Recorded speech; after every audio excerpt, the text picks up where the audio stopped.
রাজধানী সহ দেশের বিভিন্ন স্থানে অভিযান চালিয়ে সংঘবদ্ধ চোর চক্রের ৩৬ জনকে গ্রেফতার করেছেন ঢাকা মহানগর গোয়েন্দা পুলিশ।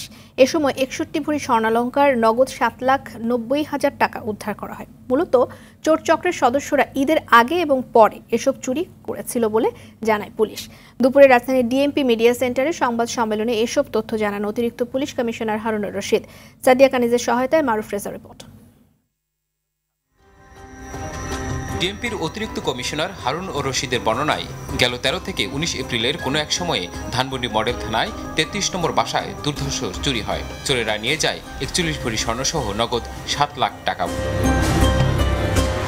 মামলা দায়ের পর তদন্তে নামে গোয়েন্দা পুলিশের রমনা বিভাগ। ভিডিও ফুটেজ পর্যালোচনা আর তথ্য প্রযুক্তির সহায়তায় ২৬ এপ্রিল ঢাকার পূর্ব নাখালপাড়া থেকে গ্রেফতার করা হয় চুরির ঘটনার মূল হোতা গিয়াসউদ্দিনকে।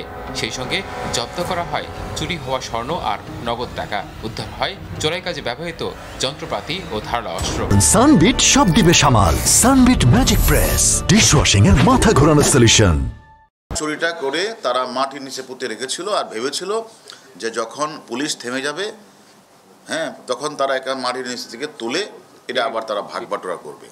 কিন্তু আমাদের ডিবি পুলিশের কাজ করছিল, কাজ করার তাদেরকে আমরা গ্রেপ্তার করেছি পাকুন্দিয়া থেকে, কিশোরগঞ্জ থেকে।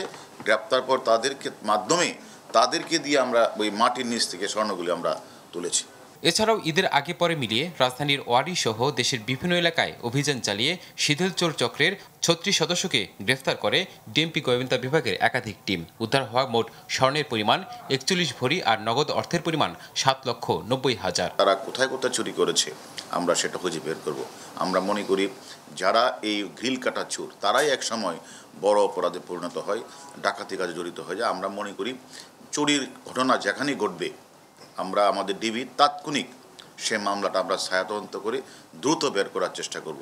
আপনাদের কাছে যদি এরকম কোনো তথ্য থাকে সেটা আপনারা তাৎক্ষণিক থানায় মামলা রুজু করার কথা বলবেন এবং আমাদেরকেও এটা কপি দিতে বলবেন।